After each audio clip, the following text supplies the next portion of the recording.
Sin censura. Hola amigos, sean todos bienvenidos a su espacio Sin Censura. Recuerden que nos hemos mudado del día de la semana. Antes estábamos los martes y ahora vamos a estar los jueves a las 8 de la noche. Para mí es un honor, es un placer y un privilegio estar nuevamente con todos ustedes llevando a cabo este nuevo sistema de hacer patria, porque estamos haciendo patria, estamos defendiendo la República. Este es un espacio que es patrocinado por Movimiento Libertad y recordémonos que Movimiento Libertad estará ahí siempre mostrando la verdad, fomentando la libertad de expresión mientras exista la República. Y la República va a existir mientras nosotros la defendamos. El día de hoy vamos a hablar un tema muy interesante y a veces es un poco tedioso hablar de esto porque la gran mayoría de personas que estamos pensando diferente o estamos en desacuerdo con la ideología implantada por el actual gobierno, se nos ve como personas detractoras o se nos ve que somos personas que pensamos diferente y por eso somos perseguidos. Así que el tema de hoy vamos a estarlo desarrollando con una persona que ha sufrido este tipo de estigmas por parte del Ejecutivo y cuál es un digno representante del pueblo. Estamos hablando y nada más y nada menos que Eugenio Chicas. Bienvenido, Eugenio, ¿cómo está? Muchas gracias por estar aquí en el programa. Buenas tardes, Irving. Un saludo fraterno para usted, que es el conductor de este importante programa de Jueves sin Censura. Gracias por la oportunidad. Un saludo fraterno a todas y todos quienes siguen este importante programa. Programas como estos son una muy buena contribución al proceso democrático que tanto necesita nuestro país. Por lo tanto, gracias por la oportunidad. La verdad que el proceso democrático está quedando atrás porque de hecho hace poco el presidente estuvo diciendo de que no valían. ¿Usted qué opina acerca de eso, de que dice que los acuerdos de paz no son válidos por parte del presidente? Creo que con esta pregunta vamos a romper el hielo. Bueno, yo creo que es un gran error, un grave error político y un grave error histórico de parte del presidente negar la historia misma. O sea, un tuit no puede cambiar la historia. Yo escribo en el diario El Mundo cada semana y precisamente este fue un motivo de una de mis columnas bajo ese título. Con un tuit no se puede cambiar la historia. Y es que el presidente Bukele en este caso, desde sus antojos, no puede cambiar la historia política que ha vivido este país, una historia que además ha gozado del acompañamiento de la comunidad internacional. Los acuerdos de paz fueron el fruto del acuerdo entre dos partes empeñadas en un proceso de conflicto armado que duró 11 años, pero ese conflicto también, para arribar a una solución, necesitó del acompañamiento de la comunidad internacional, en este caso de la mediación de Naciones Unidas, que fue quien facilitó ese proceso de entendimiento que permitió Ujú. construir la paz, pero también del grupo de países amigos, donde estaba específicamente España, México, Colombia, Venezuela, y a ese grupo de amigos se sumó Estados Unidos, que con sus contribución también fue un facilitador de ese proceso de paz. Por lo tanto, no se puede cambiar con un tuit la historia, y una historia que causó más de 75,000 víctimas en nuestro país y que contribuyó al final a transformar la realidad institucional, política, democrática del país, abrir un proceso democrático que ha sido ejemplar para el mundo. Por lo tanto, me parece, y así ha sido calificado por la comunidad internacional, como un craso error político el del presidente Bukele, que a partir de un tuit, de un antojo, quiere cambiar la historia. La historia no se puede Sí, modificar. la historia no se puede modificar porque hubieron muchas cosas que se ganaron, muchas cosas que se perdieron, pero actualmente estamos perdiendo mucho más, que es la democracia que se construyó en base al esfuerzo, en base hasta pérdidas humanas, en base a pérdida de muchas cosas que, y muchos factores que se vieron involucrados a eso. Y ahora, hoy en día, él lo está mancillando, así como lo dijo. Así que de esto viene la siguiente pregunta. Y sería, ¿usted actualmente se siente un perseguido político por pensar diferente? Efectivamente, o sea, en este país se ha estigmatizado al liderazgo social, al liderazgo político, a la oposición del país. Cualquiera que piense u opine diferente y lo exprese públicamente en cuanto a los errores que comete este régimen, está propenso a la persecución política. En mi caso, como en el de muchos comunicadores, mi teléfono, por ejemplo, ha sido intervenido por Pegasus, por este programa que de acuerdo con Apple, yo recibí la notificación de Apple, mi teléfono ha estado marcado en ese sentido y el espionaje político es una manera de persecución política y bueno, mi teléfono ha estado bajo ese acoso, bajo esa realidad. Pero además de eso, sabemos de que el régimen Bukele y sus seguidores tienen toda una jauría de medios de Jauría. comunicación afines a ellos, toda una jauría también de youtubers que se dedican a descalificar al liderazgo político opositor, a personalidades, a individuos, a líderes sociales que piensen diferente o que seamos críticos del régimen. En mi caso, yo soy columnista del Diario El Mundo desde hace más de 7 años. Tengo una postura clara en el periodo de gobierno de Bukele, de oposición a muchos de los errores que ha venido cometiendo desde su mandato y por lo tanto, pues a partir de ahí, esta jauría de comunicadores afines al régimen y estos mecanismos de espionaje telefónico han incluido, en este caso, mi teléfono, mis mecanismos de comunicación y hay toda una persecución mediática. En muchas ocasiones se nos dice o se nos tacha de que tenemos una forma de actuar bien paranoica y que solo entre nosotros manejamos la información y que nos sentimos ofendidos o nos sentimos dañados porque decimos que ellos dicen de que nosotros entramos en un sistema de psicosis, que nos están investigando, que nos están haciendo ataques de espionaje, pero no solo realmente nosotros lo vemos así. Aquí tengo, por ejemplo, una página de internet de un medio internacional que es DW, y dice, organizaciones denuncian la persecución a críticos del gobierno en El Salvador. Cuestionaron la decisión del gobierno de Nayib Bukele de expulsar del país al editor del periódico El Faro, el periodista mexicano Daniel Lizárraga. O sea, si estamos viendo de que internacionalmente están denunciando ese tipo de procesos que está llevando a cabo el actual ejecutivo, nos estamos dando cuenta que no solo nosotros estamos siendo observadores de la realidad que está pasando, estamos viendo que medios internacionales se están sumando también a este tipo de señalamiento que se le está haciendo. A mí me llama mucho la atención de que por qué atacar a los periodistas que están hablando con la verdad, por qué atacar a las personas que están hablando con la verdad, así como usted que está diciendo que usted es un columnista del diario El Mundo, o sea que usted está expresando sus ideas y usted prácticamente le está poniendo en bandeja de plata al pueblo la información que usted considera que es la adecuada, pero a ellos no les gusta. ¿Será que ese ataque de ellos es parte del temor que tienen de perder el poder? Yo creo que de las características de un gobierno dictatorial como este es implementar métodos antidemocráticos que vayan bloqueando, que vayan bajando volumen o tratando de bajar volumen a las movilizaciones, a las críticas, a las expresiones sociales.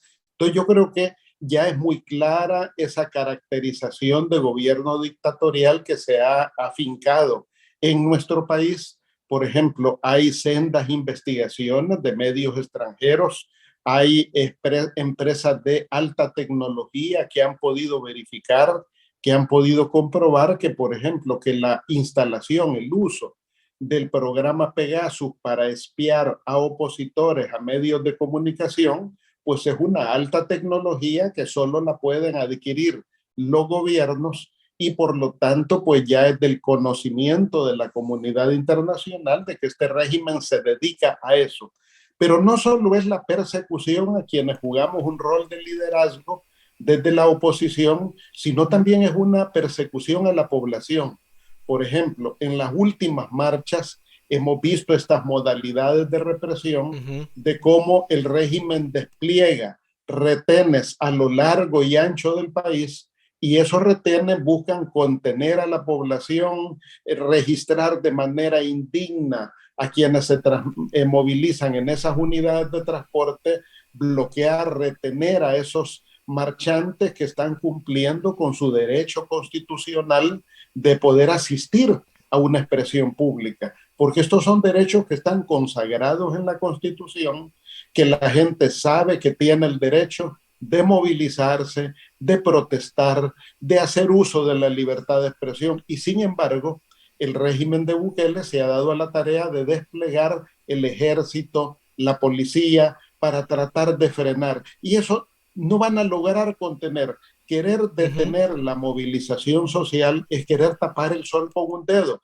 Hay tantos motivos, tantas razones que causan la movilización social, donde no solamente es las expresiones propias del régimen, sino los problemas materiales que vive la sociedad.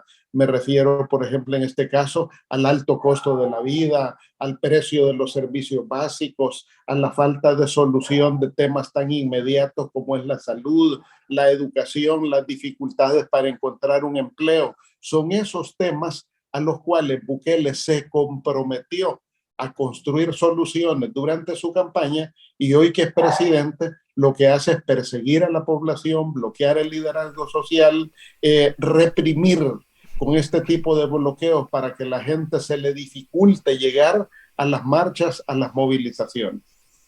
O sea que podemos decir que prácticamente estamos viviendo en una temporada de cacería de opositores. Porque no es esto investigar a la oposición o tratar de ver el trasfondo de que nosotros como oposición tenemos, sino que es una cacería. Pensamos diferente, estamos en contra de él, entonces somos vulnerables a un ataque de él. ¿Podemos decir que estamos en una cacería? Mucho más que eso, esta es una cacería, pero también es una vuelta al pasado. Ya el país vivió en otras épocas esos periodos dictatoriales de imposición, de represión, de persecución política, de espionaje. Hoy, en una nueva época, el régimen está reciclando esos métodos del pasado. Por ejemplo, cuando vemos a humildes campesinos, a trabajadores, trabajadoras, ser detenidos en los retenes, cateados, cachados, como lo hacía antes la Guardia Nacional, el ejército de aquella época anterior al conflicto, vemos que se está reciclando, hay una vuelta de página, retrocediendo en la historia, y eso es muy grave porque el país ya vivió ese tipo de violaciones de derechos humanos, porque es una violación a los derechos de la gente claramente consagrados en la Constitución, que Bukele se ha dado a la tarea de reprimir, de limitar, de transgredir esas libertades constitucionales. O sea que estamos prácticamente en un periodo que empezamos una democracia y en este preciso momento estamos involucionando porque estamos perdiendo todo lo que se ganó. Así más o menos se entiende, Y ¿verdad? todavía con más claridad, porque yo creo que uno debe de reconocer que si bien Bukele llegó a la presidencia por métodos legítimamente democráticos, su régimen ha perdido la legitimidad en la medida que se ha distanciado de la Constitución, que ha empezado a reprimir a opositores. En esa medida, en la medida que se ha quitado la careta democrática y ha develado su naturaleza opresiva, en esa medida el régimen de Bukele ha perdido legitimidad. Ha perdido legitimidad en todo aspecto porque desde el factor económico, desde el factor social y también desde la gobernabilidad que le está manejando ha perdido legitimidad porque eso lo podemos ver. Vamos a pedir la producción, tal vez nos puede poner más adelante esa imagen. Hemos visto que la popularidad de él ha bajado. ¿Será que ha afectado la popularidad de él todos estos procesos que han estado desastrosos, como estamos hablando del proceso de dictadura? Porque él habla y él dice de que él es el dictador del Salvador, después dijo que, que es un emperador y ahora es un administrador del Salvador porque ve al Salvador como su empresa, como CEO, como un CEO. Entonces, en ese caso, ustedes como FMLN y usted como persona, ¿cómo ve ese perfil psicológico del mandatario? Bueno, en primer lugar, yo creo que para la comunidad internacional y para amplios sectores de la población, especialmente la clase media, que cuenta con más recursos para darle seguimiento al desempeño de este mandatario, se nota que no está a la altura, Bukele no está a la altura de construir las soluciones que el país necesita. Atrás quedó su oferta electoral, su campaña electoral, donde propuso soluciones. Una de sus principales banderas siendo candidato fue atajar el tema de la corrupción, perseguir la corrupción. Él mismo creó un mecanismo muy importante como fue la CICIES para perseguir la corrupción. Sin embargo, la CICIES que se estableció en septiembre del 2019, bueno, llegó hasta junio del 2021 porque él mismo la clausuró bajo la premisa de que no estuvo de acuerdo con que la CIES le pusiera en manos 12 expedientes de corrupción de funcionarios de su gobierno que esta instancia internacional consideró de que era necesario investigar a estas personas porque estaban cometiendo hechos de corrupción. Entonces, cuando vemos la gestión desde el punto de vista administrativo en lo que tiene que ver con el combate a la corrupción, Bukele no está a la altura. Luego, Sí. cuando hemos visto, por ejemplo, la administración del tema de la pandemia, los encierros a los que sometió innecesariamente a la población durante la pandemia, o cuando hemos visto el despilfarro de los fondos públicos, hemos visto la construcción de ese galerón al que le llama Hospital El Salvador, y vemos que se están malgastando los dineros del Estado cuando observamos cómo Bukele ha endeudado de manera exorbitante al país y actualmente está poniendo en riesgo de impago el país al ser incapaz de manejar las relaciones internacionales para arribar a un acuerdo con el Fondo Monetario Internacional y con otras instancias como es Estados Unidos mismo, la comunidad centroamericana. Entonces no estamos viendo capacidad de gobernabilidad ni en el régimen ni en la figura de Bukele. O sea, atrás quedaron sus ofertas de campaña y lo que estamos viendo es a una figura impositiva sin capacidad de atender y resolver las grandes necesidades del país. Podemos ver que él a veces tiene ataques de oron, ¿cómo le puedo decir? Tiene como ataques de honradez, diciendo, como por ejemplo, cuando empezó su campaña política y le apostó mucho a la anticorrupción. Entonces, ahorita me llama mucho la atención lo que usted acaba de mencionar, de que uno de los principales proyectos de él para acabar con la corrupción fue la CCS. Viene él y no tiene palabra porque dijo que iba a empezar un proceso de investigación y cuando le empezaron a investigar a su gente, ¡pum!, para afuera, dijo que no estaba bien. Luego yo me acuerdo que en una cadena nacional él mencionó y dijo de que un funcionario cualquiera que fuera, él se llegara a dar cuenta que agarraba un 5 él mismo lo metía preso. Y tenemos como contraparte la lista Engel de Estados Unidos que está señalando muchos funcionarios de él. Hay muchas sanciones también por parte del Departamento del Tesoro de Estados Unidos a varios funcionarios de él y no se ha cumplido. Entonces, ¿es una persona que no cumple su palabra? Es un mitómano. O sea, Bukele tiene el vicio, la necesidad de mentir permanentemente. Y eso se comprueba con lo que fueron sus promesas de campaña de combatir la corrupción, de combatir a los corruptos, y no es capaz de combatir ni de apresar a los corruptos de su propio partido. Luego, él ofreció también un El Salvador en desarrollo, un El Salvador en paz, pero le estamos viendo un presidente que no tiene la capacidad tan siquiera de entenderse con la comunidad centroamericana. Por ejemplo, Bukele, al asumir la presidencia, debió asumir durante 6 meses la conducción, la presidencia del SICA, o sea, de todo el sistema de integración centroamericano. Cada presidente lo asume de manera cíclica por 6 meses. En el periodo que a Bukele le correspondía asumir la presidencia del SICA, jamás llegó a ninguna de las cumbres del SICA. Envió a su canciller Llegaron los presidentes, pero Bukele no estuvo ahí.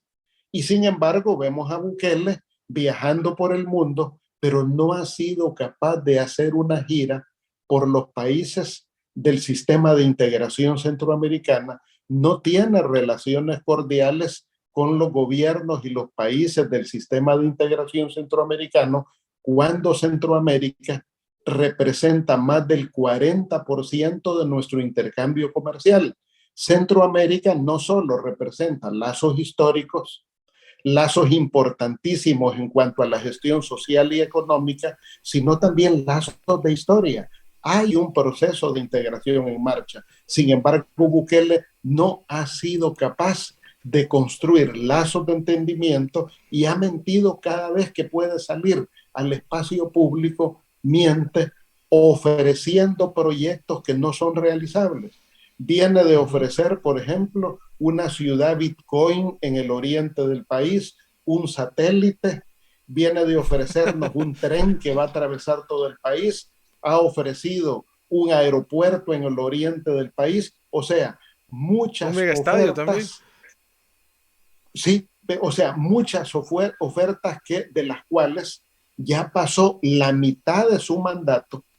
Bueno, han transcurrido que de los 60 meses de gobierno ya está por transcurrirse 32 meses, le quedan 28 meses de gobierno y hasta hoy lo que vemos son mentiras, son sueños, son expectativas, nada realizable. Mire, le quisiera hacer una pregunta así bien enfática y bien directa. Para usted, ¿cuál ha sido el mayor descaro o la mayor mentira de Bukele? Yo tengo una, pero primero quisiera que usted me diera su perspectiva.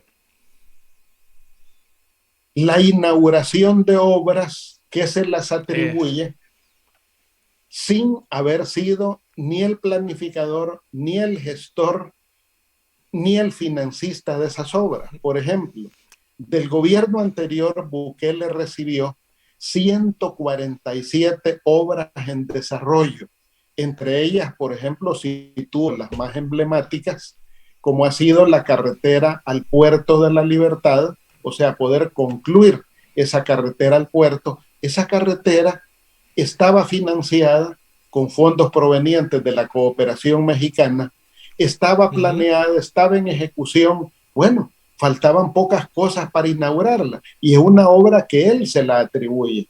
Pero no solo a esa, el bypass Claudia Lars, si ese bypass es producto de una gestión del gobierno anterior que tiene que ver con los fondos del milenio. Esa obra Ujú. se planificó, se financió conjuntamente con Estados Unidos, quedó en desarrollo y él lo único que ha hecho es inaugurársela y atribuírsela. Pongo otra obra emblemática como es el bypass de San Miguel, una obra ejecutada con fondos japoneses. Esa obra se planificó, se financió, inició su ejecución en el gobierno anterior y Bukele lo que está haciendo es únicamente asumir el huevo, asumir la paternidad de ese huevo y plantearlo como su obra. Yo creo que mentiras como esa que Bukele son las que ha venido cometiendo Bukele. Bueno, está por ejemplo el proyecto del hotel de montaña del Cerro Verde. Todas las obras, la financiación, la realización es del gobierno anterior. Bueno, Ujú. está el financiamiento de la obra de la Puerta del Diablo, que él lo tiene sin continuar esa obra, pero esa obra se planificó, se financió, inició la ejecución desde el gobierno anterior y de esa manera son 147 obras y programas. Bueno, en esto hay que sumar el Hospital Rosales, el Hospital de la Región Norte, que son obras que quedaron planeadas, Ujú. financiadas y en ejecución desde el gobierno anterior y hoy Bukele lo que hace es atribuírsela. Eso es mentirle a la gente. Entonces, por Sí, eso así es. señalo, uno de los grandes problemas de Bukele es ser mitómano, es ser mentiroso, es no hablar con la verdad. Sí, eso, ¿sabe qué? Yo pensé que no estábamos coordinados con las ideas, pero sí, la verdad es que yo estaba pensando en eso. Las obras que Bukele ha dicho que él ha hecho, pero realmente está saludando con sombrero ajeno. ¿Sabe? A mí me llama mucho la atención ese nivel de acaparar tanta mentira que la mentira provoca otra mentira y esa mentira es un ciclo interminable de mentiras. Valga la redundancia de todo lo que acabo de hablar. ¿Por qué? Porque así como, como empezó mintiendo de que iba a decir de que iba a meter preso a los funcionarios que agarraran tan solo un 5, que empezó a hablar que la principal arma de él iba a ser el combatir contra la corrupción y todo, y hasta el momento no lo ha hecho. Hay otra cosa que a mí me llama mucho la atención, como por ejemplo, vi una nota periodística a donde preguntaron de que qué pasaba con el tren que iba a cruzar todo El Salvador. Dijo, no me alcanza el tiempo, por eso tengo que volver y tratar de reelegirme. ¿Será que la búsqueda de él es no generar las obras que prometió, sino que generarse y quedarse directamente en el poder? Es una naturaleza de dictaduras de este tipo que ya las hemos vivido en la historia de El Salvador. Estos dictadores se afianzan al poder, desarrollan en su imaginación proyectos que solo caben en su cabeza para tener la justificación de seguir, de continuar en el poder.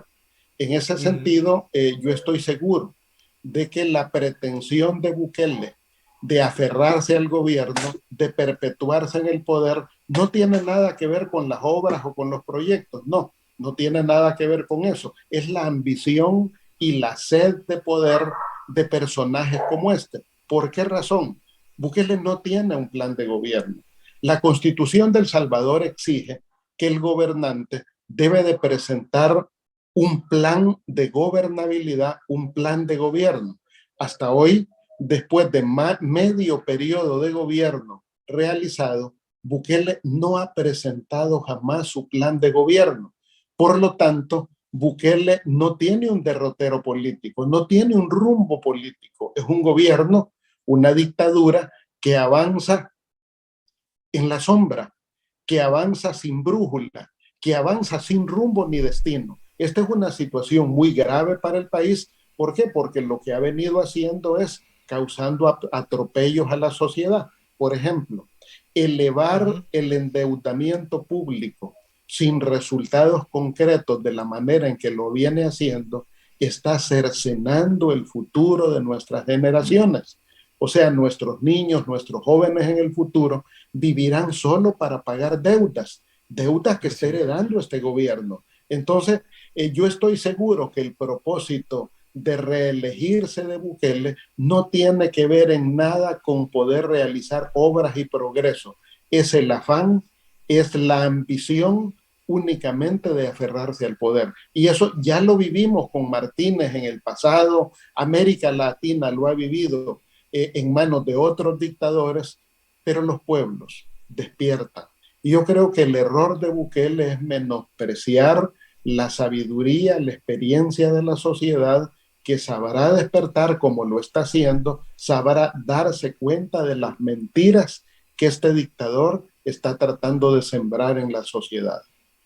Así es, pero como él se autodenomina dictador cool, entonces a ver qué nos depara el futuro a nosotros. Le quiero agradecer por la oportunidad que me da, pero hemos llegado a la mitad de nuestro programa. Es momento de que pasemos al espacio de nuestros patrocinadores y quisiera que en este segundo bloque que viene después de 3 minutos de corte comercial, platiquemos acerca de un tema muy interesante y el cual usted era una de las principales imágenes de este tipo de sistema en contra del Bitcoin. Entonces vamos a empezar el otro bloque hablando acerca del Bitcoin y solo le voy a pedir que me espere un par de minutos porque ya regresamos. Y el Foca Coin de la semana es para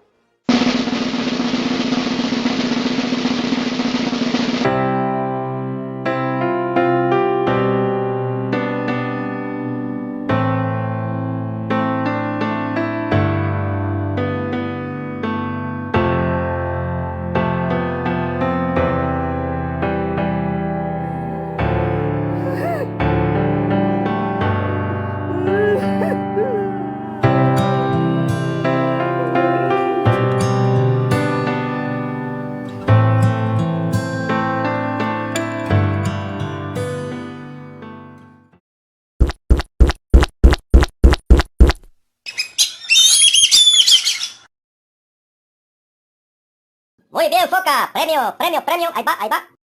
Eso es.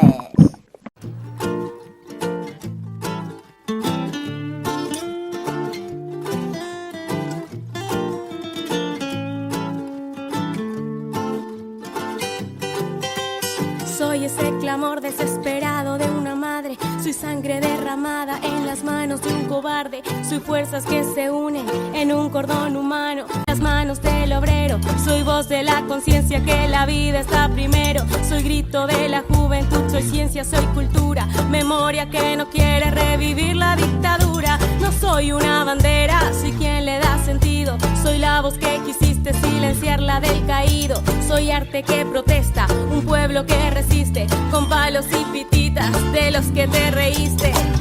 Tus armas son el odio, terror y metralleta. Disfrazas tu mentira en una papeleta. Y aunque ya callaste la voz de tu conciencia, yo no voy a parar porque yo soy la resistencia.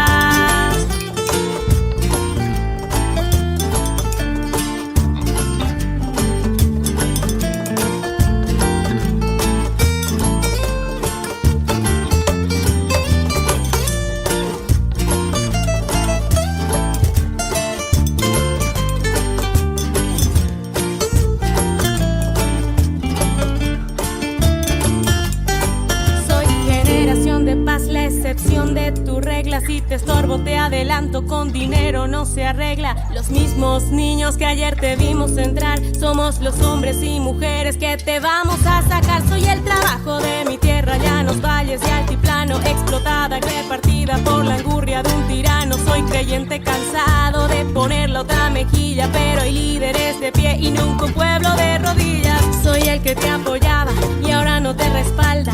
Soy todos los inocentes que cargas sobre tu espalda. En tu papel de víctima tu gente mentiste.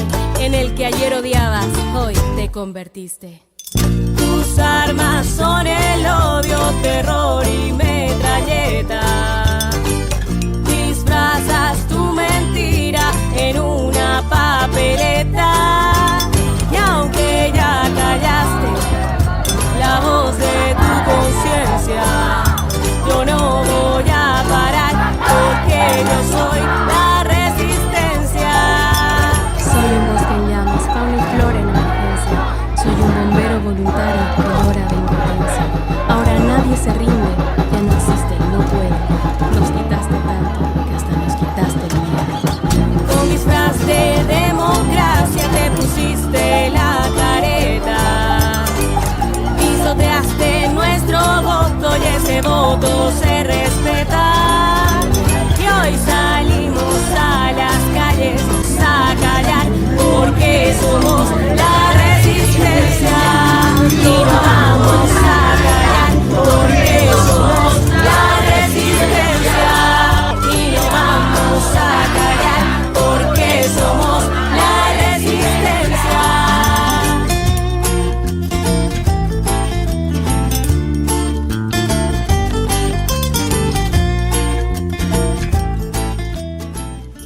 Bueno, sean bienvenidos todos. Recuerden que estamos totalmente en vivo en todas nuestras plataformas digitales, en nuestras redes sociales.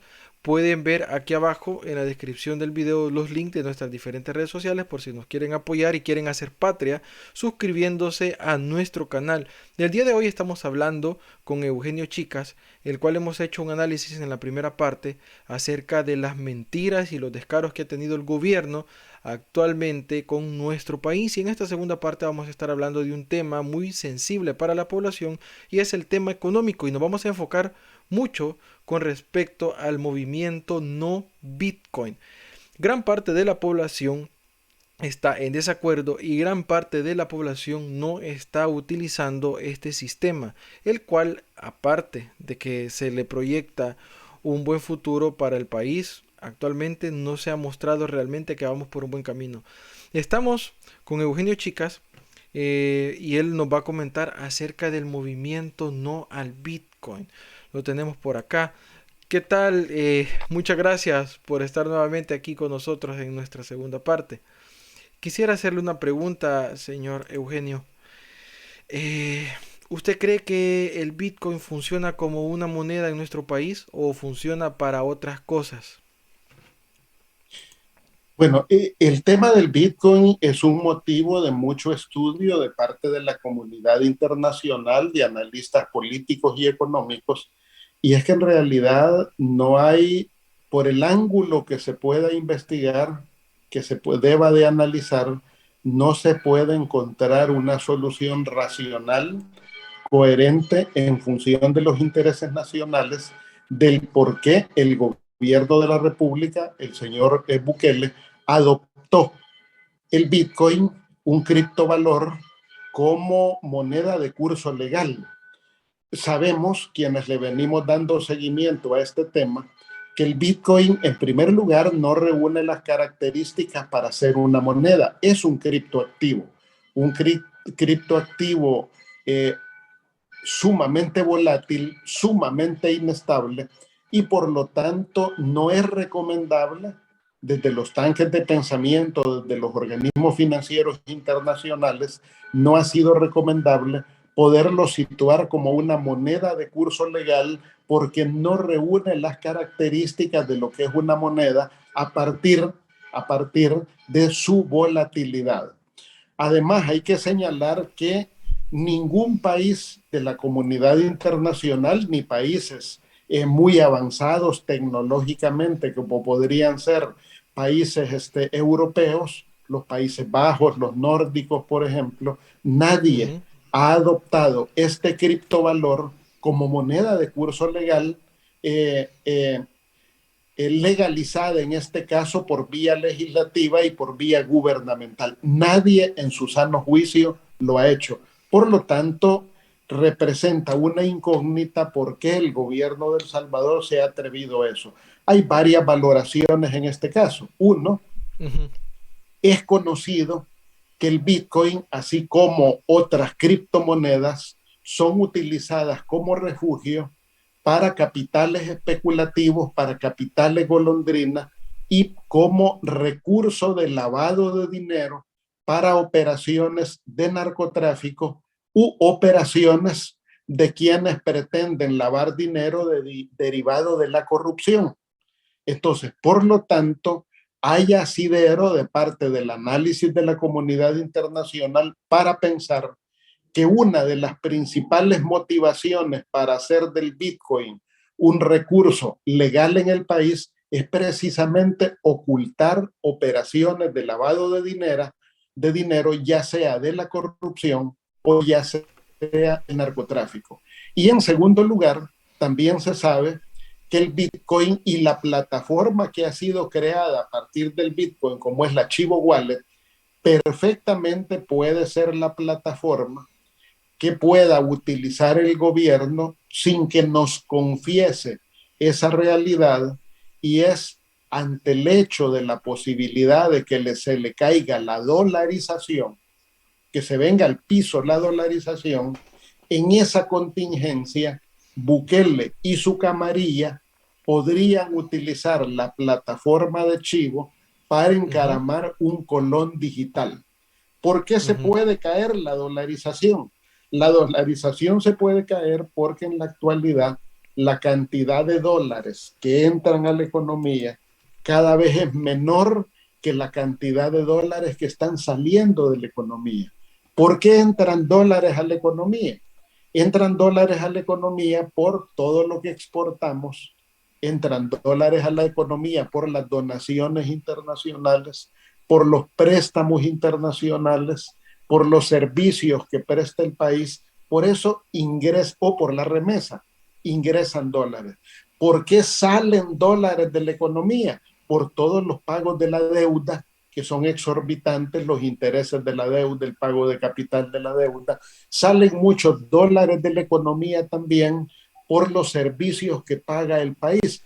Todo lo que son servicios telefónicos son ganancias que legítimamente se llevan las empresas de telefonía. Estamos hablando de más de 400 millones de dólares al año que se llevan las Ujú. empresas producto de su legítima ganancia.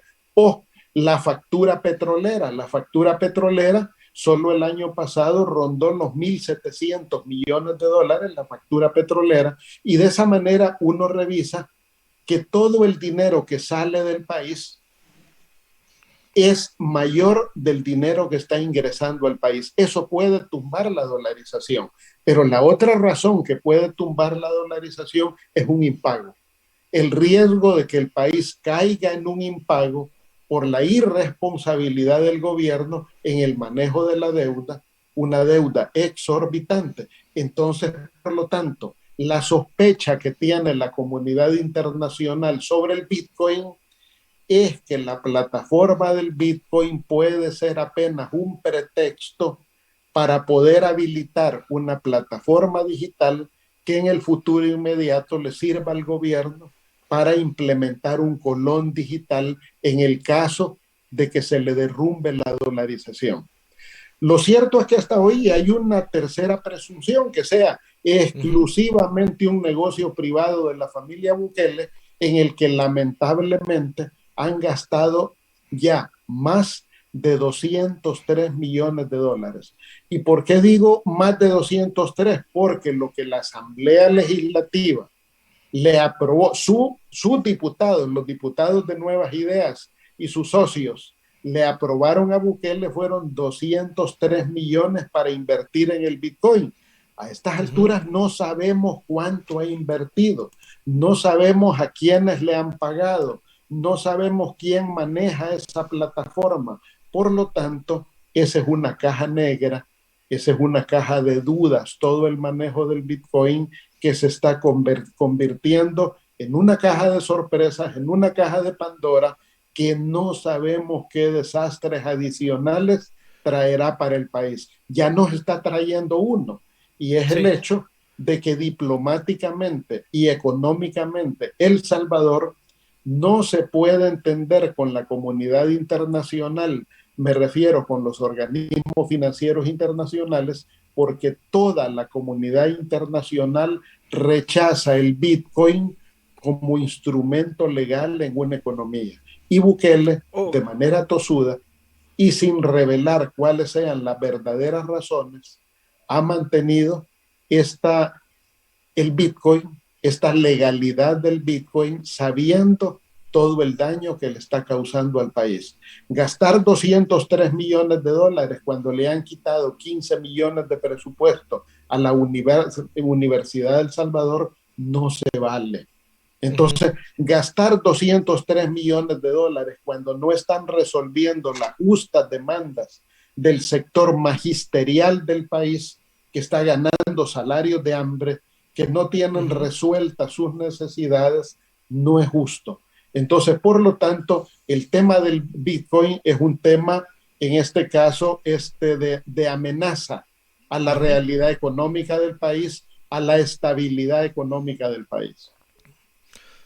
De hecho, el Bitcoin, por ser una criptomoneda y ser demasiado volátil, no encaja en nuestra economía, porque no podemos estar utilizando un sistema que no nos va a dar una garantía de que nuestra moneda o nuestro sistema económico va a estar estable. Es por eso que algunos analistas, tanto económicos como informáticos, describen el Bitcoin como un agujero negro. Y de hecho, en El Salvador está pasando que el Bitcoin lo están haciendo de una forma muy diferente, porque no se está manejando realmente Bitcoin en El Salvador. Lo que se está manejando es el sistema Chivo, que es muy diferente al Bitcoin. Y el sistema Chivo todavía es más grande el agujero que el propio Bitcoin.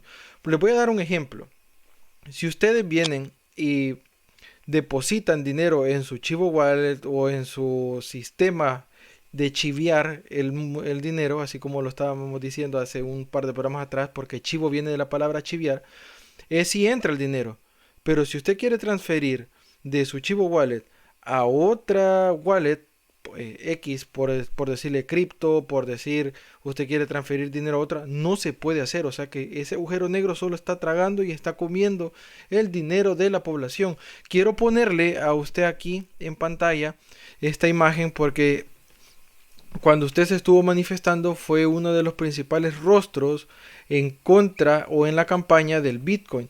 Quisiera preguntarle cuál fue su sistema de concientización a las personas.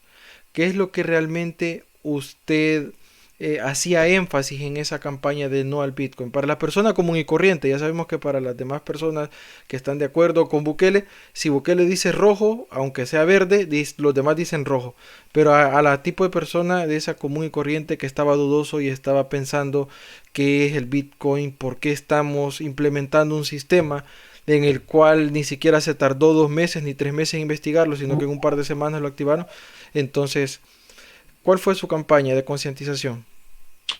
Bueno, en primer lugar, me informé detenidamente de los riesgos que esto representaba para el país, e yendo a lo largo y ancho del país, en la vía pública, en medios de comunicación, en diferentes espacios, conversando con gente de todos los estratos sociales para explicarle qué es el Bitcoin como un criptovalor que no tiene un desempeño real en las economías y que ningún país lo ha querido asumir como moneda de curso legal, y explicando a la gente los riesgos que ese criptovalor como el Bitcoin representa para la economía del país. O sea, que no abriga ninguna posibilidad de éxito en el futuro económico del país, y además de los riesgos que vaya a ser utilizado en el futuro para pagar pensiones, para pagar salarios. Y cuando la gente se da cuenta, por ejemplo, en la actualidad, bueno, recientemente el Bitcoin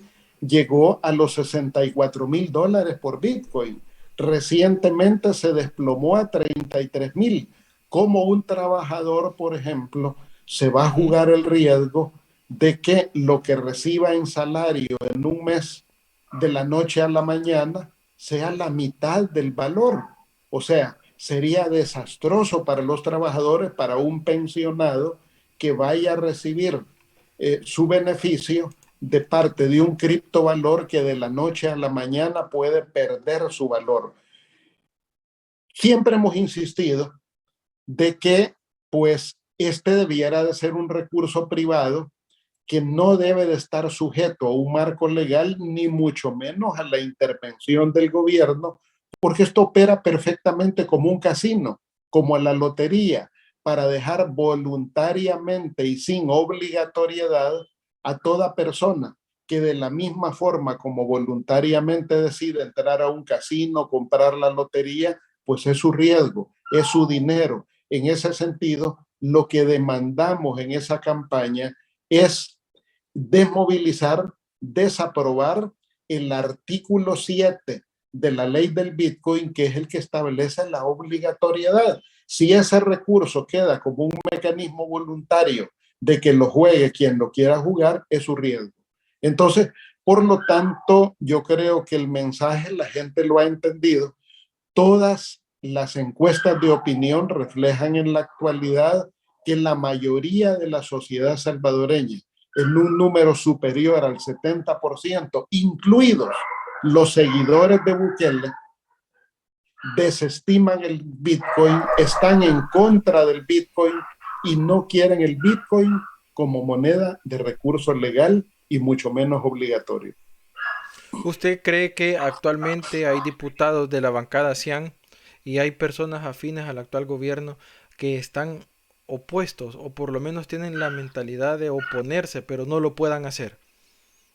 Bueno, algunos se atrevieron de sus aliados de Gana. Yo vi un diputado un día que le preguntaron, bueno, ¿y usted aceptaría su pago en Bitcoin? Y el diputado dijo, no, a nosotros el trato es en dólares. Entonces, o sea, ni los propios aliados ni los propios diputados de la bancada Cian están dispuestos a aceptar el pago en Bitcoin. Y sin embargo, han embrocado a la gente a utilizar un criptovalor que no solo es el riesgo de lo que representa la volatilidad, no, también hay otro problema. El otro problema es técnico. La Chivo Wallet, toda esa plataforma está mal diseñada. Diferentes técnicos han constatado ya, por ejemplo, hoy estaba leyendo en el diario de hoy de este día, una pareja de expertos en Bitcoin de nacionalidad italiana que han estado por 45 días en el país ellos son promotores del Bitcoin a nivel internacional y sin embargo se sienten y se van frustrados del país porque en realidad lo que está ocurriendo con el Bitcoin no es lo que les habían ofrecido. ¿Por qué? Porque la gente lo rechaza. Para señalar un caso, la misma noticia señala que trataron de ingresar a algunos lugares turísticos que están bajo responsabilidad del gobierno, lugares culturales turísticos que son gubernamentales, y ni ahí les aceptaron pagar con Bitcoin, que son lugares gubernamentales que estarían obligados por ley. O sea, no solo no hay una buena logística, la Chivo Wallet está muy mal diseñada técnicamente, al grado que ya despidieron a la empresa que estaba manejando la Chivo Wallet y en la última semana han contratado una nueva empresa norteamericana para ver si les levanta el cadáver, porque realmente es un cadáver el que tienen postrado con la Chivo Wallet. O sea, ese es un Frankenstein que no caminó. Sí, es cierto, es un cadáver realmente porque... Pero el problema es que aunque dé risa, la situación la tenemos como país, no como individuo. O sea, eso es lo más preocupante de todo. Mire, otra cosa que también me gustaría preguntarle. Si usted tuviera la oportunidad de pararse enfrente en la Asamblea Legislativa y darle un discurso a los diputados de Nuevas Ideas, ¿qué es lo que usted les recomendaría para poder sacar adelante al país? Bueno, yo creo que en primer lugar deben de escuchar a la gente. El primer tema es que ellos deben de escuchar a la gente. Por ejemplo, ¿qué es lo que dice la gente? Hay un gran desempleo en el país. O sea, la tal recuperación económica es una falacia. Ya los organismos especializados a nivel internacional están señalando que lo que hubo de desempeño económico en el 2021 fue un rebote de la economía. Por lo tanto, no es cierto que hayan nuevos empleos, no es cierto que estén desfilando los inversionistas por venir al país. O sea, tienen que escuchar a la gente. Por ejemplo, ellos no se hacen cargo del alto costo de la vida. La inflación, por ejemplo, que después de la dolarización durante 20 años fue de 2 dígitos, de apenas del 2%, fue siempre la inflación. En este momento la inflación medida hasta el mes de noviembre del 6,2%. O sea, se ha triplicado la inflación en el país. ¿Eso qué significa? Que el salario de los trabajadores vale menos porque los productos valen más, cuestan más. Esa situación está hundiendo a la familia salvadoreña. Ya los organismos internacionales están señalando cómo se ha multiplicado la pobreza en el país, ha crecido la pobreza en el país. Entonces, la principal recomendación que yo les daría a Bukele, a sus diputados, a sus aliados en la Asamblea Legislativa, vayan y vean cómo vive la gente. Por ejemplo, ellos se han rasgado las vestiduras diciendo que no es cierto que haya aumentado el precio del queso. Bueno, porque ellos no compran en los mercados, ellos no van a la calle, ellos quieren ocultar la realidad. O sea, el queso se ha disparado, el quesillo, las pupusas, el queso, la crema, los lácteos como tal se han disparado. ¿Por qué? Porque también este gobierno no cuenta con una política agropecuaria que asista a los productores. Entonces yo creo que hay un abandono del agro, hay un abandono de la generación de empleo en el país. La educación es un desastre. En este momento, por ejemplo, ya llevamos 2 años perdidos en educación, el 2020, el 2021. El Ministerio de Educación está improvisando las soluciones tecnológicas. Cree que con repartir un par de computadoras resuelven el problema de la educación. Por ejemplo, dieron el mecanismo automático de que todo mundo pase de un grado a otro sin hacer pruebas, sin hacer valoraciones, si aprendió o no aprendió. ¿Qué es lo que está ocurriendo? Están frustrando a los estudiantes que llega a un grado inmediato superior y no están preparados para ese grado inmediato superior porque la educación se ha deteriorado, se ha derrumbado. Vemos desde el punto de vista de salud, por ejemplo, que todo se gasta en publicidad. en materia de salud, por ejemplo, no se están atendiendo en debida forma las enfermedades crónicas en el país. Solo en el año pasado tuvimos alrededor de 5,000 muertos por cáncer. ¿Por qué? Porque es deficiente el seguimiento de las enfermedades crónicas, ¿no? De las enfermedades renales, del cáncer, de la diabetes, de la hipertensión. O sea, es deficiente la atención del sistema de salud porque no le están dedicando los recursos ni una estrategia adecuada. Por ejemplo, ellos invirtieron en el galerón del Hospital El Salvador, en un lugar inapropiado.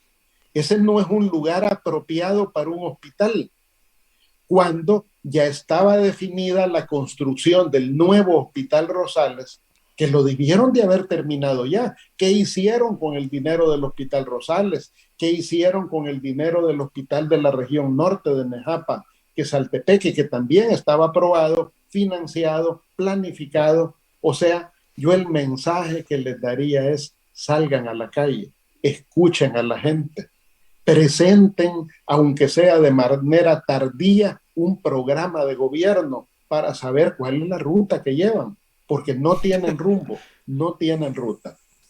Ellos no saben la ruta, pero la mayoría de nosotros sí sabemos cuál es la ruta. Nosotros sabemos cuál es la ruta, por Claro, supuesto. claro que sí sabemos cuál es la ruta. Mire, otra cosa, ¿usted cree que sea una cortina de humo esos viajes que está haciendo Bukele al extranjero? Más que todo yendo a buscar ayuda, porque realmente no se sabe qué es lo que está haciendo. Él dice que está yendo a buscar ayuda, pero la ayuda es necesario que él vaya, se haga ese show mediático, es necesario que vaya a buscar ayuda a otros países que ni siquiera, por lo menos respetuosamente hablando, hemos visto que estén influenciando a El Salvador. En vez de estar yendo a esos lados, ¿no será mejor volver a tener una buena relación de hermandad con Estados Unidos? Yo creo que ante su incapacidad de resolver una sana relación con los países centroamericanos y con Estados Unidos y con los países mesoamericanos, porque Mesoamérica es la suma del SICA, de los países del SICA, más México y Colombia. Al no haber Bukele resuelto sanamente la relación con Centroamérica, con Mesoamérica, con Estados Unidos, Bukele salió huyendo para Turquía y nos vende, y la novela que nos vende de Turquía es como si él acaba de abrir las relaciones con Turquía.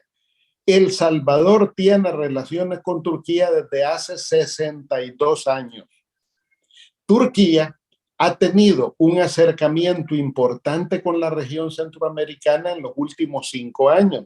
De hecho, Turquía ya convirtió Panamá en su plataforma logística para la región. Bukele nos ha querido vender la idea que él ha ido a gestionar que Turquía tenga una plataforma logística para la región y Bukele quiere constituir esa plataforma. No, Turquía ya tiene esa plataforma desde hace 5 años y es Panamá. Hace 5 años la línea aérea de Turquía está calando ya en Panamá, en el aeropuerto de las Américas de Panamá, porque Panamá tiene canal, porque Panamá tiene uno de los aeropuertos más grandes de América Latina, porque Panamá tiene tratados comerciales con un montón de países y porque Panamá es la plataforma donde también está un enorme centro financiero internacional. Entonces Turquía ya tiene plataforma. Por lo tanto, Bukele salió corriendo para Turquía y nos vende la novela de las relaciones con Turquía cuando El Salvador, bueno, para situar un caso, en el año 2017, en ese año, por ejemplo, la doctora Victoria Marina de Avilés, que era la presidencia del SICA, fue la que promovió un encuentro de todos los cancilleres de Centroamérica con Turquía, de todos los cancilleres. Entonces, en ese momento fue que se expandió las negociaciones con Panamá. Panamá aprovechó la oportunidad. Entonces, no es nuevo lo de Turquía.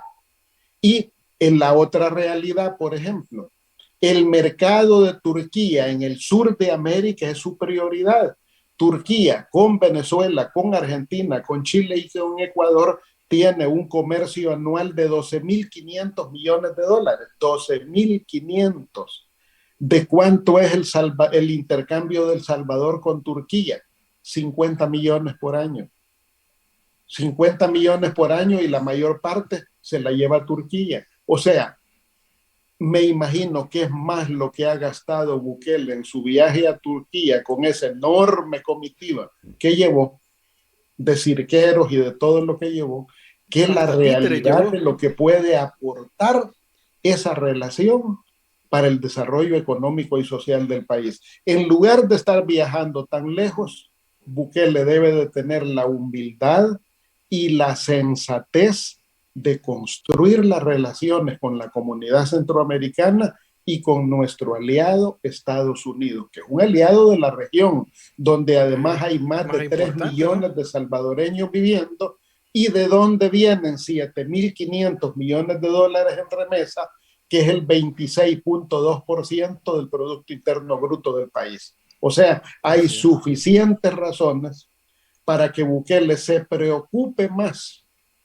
por atender la relación con Centroamérica y con Estados Unidos que andar del tumbo al tambo explorando países árabes, que no está mal, o sea, no está mal que El Salvador fortalezca sus relaciones internacionales, está bien. Ujú, El tema es que ujú. la prioridad es Estados Unidos y Centroamérica.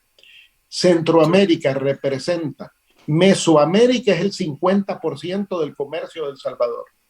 Mesoamérica, el 50%, o sea, México, el SICA y Colombia, eso es el 50%. El 42% es Estados Unidos y el otro 8% es el resto de todo lo demás del mundo. Por lo tanto, las prioridades están en Centroamérica y en Estados Unidos. Por Así es. ejemplo, él sale para Turquía para evadir ir a la toma de posesión a Honduras, porque se iba a enfrentar a Kamala Harris en Honduras y no iba a salir bien parado. Entonces, además salió huyendo para evitar enfrentar a la vicepresidenta de Estados Unidos, Kamala Harris, en Honduras. Eso es un dato muy interesante, la verdad, porque para mí esa salida inesperada, porque ni siquiera lo había anunciado, comúnmente un presidente tiene que ir anunciando y en este caso no lo hizo. Salió y fue una cortina de humo para, como decir, voy a tapar los problemitas que se están dando en mi país y voy a darle y voy a venderle humo a todas las demás personas porque ando afuera buscando oportunidades para todos. Pero bueno, ya casi estamos llegando al final de nuestro programa y quisiera hacerle la última pregunta. Bueno, más que todo, pedirle o solicitarle una recomendación para las personas que nos están viendo. ¿Qué les recomendaría Eugenio Chicas a la población?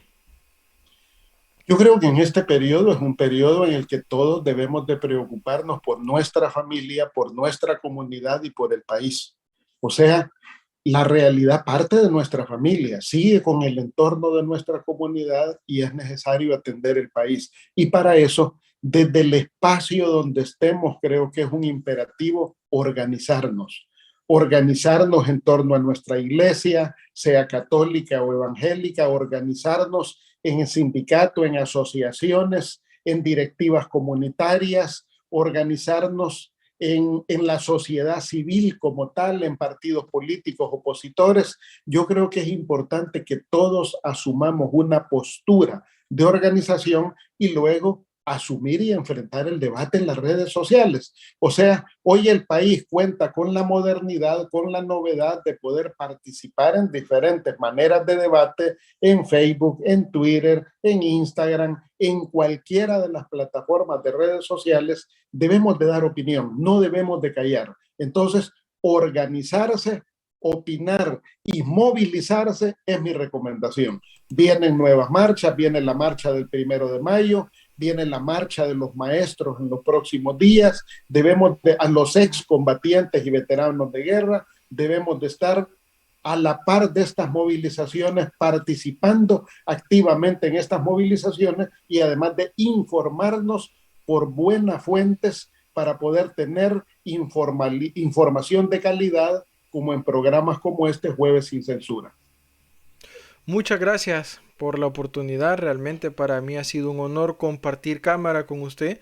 Para el Movimiento Libertad también es el privilegio más grande de tener a personas y a personajes así como usted, los cuales se están expresando acerca de cómo está la actualidad en nuestro país y nos ayudan poco a poco a ir entendiendo o digiriendo también la situación como está pasando desde diferentes perspectivas. Quisiera recordarle a la población de que pueden seguirnos en nuestras diferentes plataformas digitales que van a quedar aquí abajo en la caja de comentarios para que ustedes puedan hacer patria con nosotros, defendiendo la República.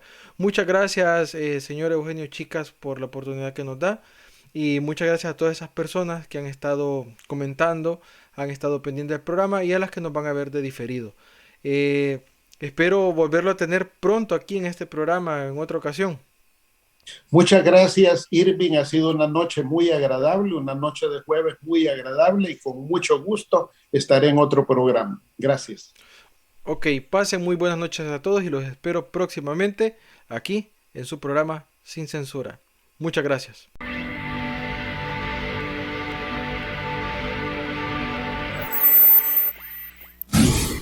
Sin Censura.